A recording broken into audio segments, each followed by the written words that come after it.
Oscar BEVIS for IFL TV in association with MTK Global. I'm here in beautiful Miami, joined by Mr. Luke Keeler. How are you, sir? Good, yeah, settling in well. We're here since Wednesday, so everything's going good, smooth, thank God, so happy, yeah. Nerves. I mean, we've just had a little chat off camera, spoke to you a bit. You seem sort of cool, you seem calm, but obviously I can imagine it's been stressed to you many times. This is the biggest fight of your career. How are we feeling? Yeah, I said in the interview before, like, there's not much pressure when like the camp is done, everything went well. Like the pressure is kind of off, the hard work is done, and it's kind of easy as well when you're the underdog. You know, there's not as much pressure on me as there will be on him. So it's kind of a relaxed feeling. The weight is good. I'm not stressed with that. I've done everything right in camp, so I really just want to get weighed in and get in there. You know. Talk to me a bit about your camp. I mean, you said that's where sort of the hard work's done, and sort of that's the stressful bit. Was it stressful during camp, or did it go probably as smooth as it could have done? Yeah, I said that as well. Like, it's gone perfect. Like, and it's a cliche. A lot of fighters say, "Oh, they're having a great camp. They're the fittest they've ever been." But it's genuinely, like, since the Falls Park show, the week and a half off, I'm back into camp. There was talk of fights in November, December. So it was a solid long camp. I knew a big fight was coming. And it just went perfect, no niggles, no injuries, and I was being surprised with how my body's responded so well. You know, we're getting fitter and everything's gone good. You know. When you're playing a bit of a waiting game and you know there's a big fight in the works, a potentially big fight coming, what's it like sort of training for these smaller fights, shall we say? Because do you almost not want to push yourself too hard? Because you know that these opportunities they can come and go in sort of the blink of an eye. So what's it sort of like when you know there's something big in the works? Yeah, like there was talk of a fight in Scotland, the Keep Busy fight, when there was talk to Andrade fight. Then there was talk of the Murata fight in Japan, and then it's hard to get up for those kind of fights, like a Keep Busy fight, and there was some good names mentioned as well. So it's like it's a bit of a banana skin situation when you step back, you're being offered these big fights, and all of a sudden you're on a small show. The fight was in Scotland, but it's kind of a similar situation with Andrade and myself. Like, he's being offered, like, speaking of these big names, he's nearly waiting around for these big fights. Then all of a sudden, become nearly a hindrance to just another voluntary defence, and I really feel he's taking his eye off the ball in that regard. Even though, like, you might be a professional and you train, but it's a big difference when, like, this is my world title fight, this is my breakthrough. For him, it's just another routine defence, so he thinks, You say that you feel like he could be overlooking you. Could it perhaps be a team and promotional thing as well? Because we've heard Eddie Hearn say offers have been sent, Charlo this big fight, and like you say, for you, this is your biggest fight. So is it not just Andrade overlooking you? Is it perhaps sort of a collective thing as well? Maybe, yeah. Like that, you have to look ahead as well. It's a business, like they have to look and prepare ahead. And as a collective, they may be looking past me, but I think it just plays in as a positive to myself, if they are. Right. A couple of quotes I've heard you say is that the Luke Keeler now would obliterate the Luke Keeler from 2017 or 2016. Obviously, the link up with Peter Taylor, you're saying that's done wonders for you and you're sort of 10 times a better fighter now.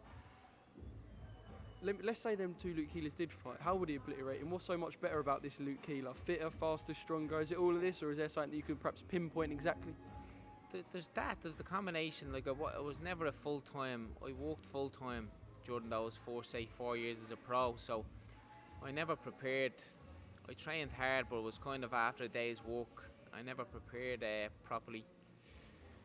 There's that aspect, and then the aspect with me coach, just bring me on so much, technically, and that's another thing. And then like, if you're working full time and trying to train, your body can't rest. You're not eating correctly. Like, of a guy looking after me dying now, gym nutrition doing wonders as well. Like, before, when I was on building sites, I was eating chicken fillet rolls, and like, there's a combination of things, and my body's really at responding, and just mindset. Like, if you're stressed with work and you're rushing to the gym, you're not even there. Like, you're probably there in body, but not in mind. All of a sudden now I'm training twice a day, I'm switched on, I'm living my dream, and that little progress, regular fights with MTK, they've done an amazing job the last 2 years. It's all kind of progressing together, and that's why I'm speaking that way, you know. And here we are. This is sort of the pinnacle so far for you. We spoke about Andrade perhaps overlooking you, and you said, look, it's a business, you understand that you've got to look forward. Have you even dared to look forward? Yeah, like, you have to let your mind wander, don't you? Obviously, like, I truly believe I'm going to win this Thursday coming, and your mind can wander then. Like, he's talking himself up as the greatest middleweight, he's right up there, but when I beat him, like, I could be mentioned the same way, you know, that kind of way. There's going to be fights after that. Everyone's chasing that Canelo money as well, and like, so you know, like, you beat Andrade and you're right up there, you know. Are perhaps people giving you the chance that you think you give yourself? And when I say that, I mean it's all Luke Keeler's going to go in there and try and take his head off. He's going to steam in. He's got to steam in. He can't box Andrade. Is that perhaps unfair to you? Yeah, no, that doesn't work, does it? Like, I'm not going to force anything. Be educated pressure. Like, that's not my style to just try rush in. You get clipped, can't you? So no, we just educated pressure. The camp has went perfect. I've been some great sparring the last 10-12 weeks, so like, we're just going to go in and work for 3 minutes each round and put it on them. Like, I don't think anyone has done that at middleweight, has believed they're going to win and has stuck to that game plan and gone through it, you know. You say about the Canelo, I'm going to look a bit into the future now, the Canelo being the big money fight. It seems like he's just the most powerful man in boxing at the moment, and what he says is going to go pretty much. He can choose to pick who he fights, when he fights, and whenever he wants. Is there perhaps 2 big money fights for you if you're talking about a certain Mr. McGregor as well? Yeah, you never know. Like, he spoke, he wants to win a world title at boxing, didn't he? So you never know. But I'll focus on my own thing and of the win next Thursday first, you know, and we'll see what happens then, you know. What are you expecting from Canelo next? I mean, we've heard that he could be fighting Murata. Big chance to boost his sort of standing in Asia. He's already massive, probably the biggest name in boxing, but a massive fight in Asia there for big money. And can you see him coming back down, perhaps? Yeah, it seems like, I don't know, he's a huge draw in Japan. There was actually talk of the Murata fight for myself in December, and then Stephen Butler was the WBO #1, took that fight. I think it's a big money fight, you know. He's a big draw, so it's just a business, isn't it? Like, it just he decides what he wants, as you said. Like, I'd love to see him with Billy Joe Saunders. That's the fight I'd like to see. I think he'd give him problems. That's slick southpaw.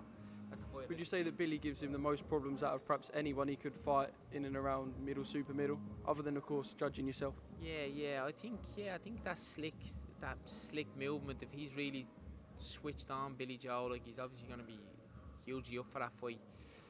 He'd be the pick of him. Callum Smith as well is level there as well. So it's hard to know. We probably will just take the money with Murata. It's probably for subscribers with the zone, it'd be probably the right move. I don't know.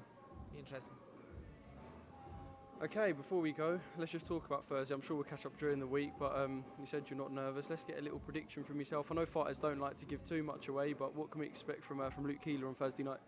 Just, I really, really believe it's a win, you know. But I know with the fitness I'm bringing, and I wouldn't be surprised if there was a late stoppage. But just happy to get the win, you know. Right, Luke, thanks for giving me some of your time. Gonna let you go now. I'm sure, like I said, we'll catch up with you in the week.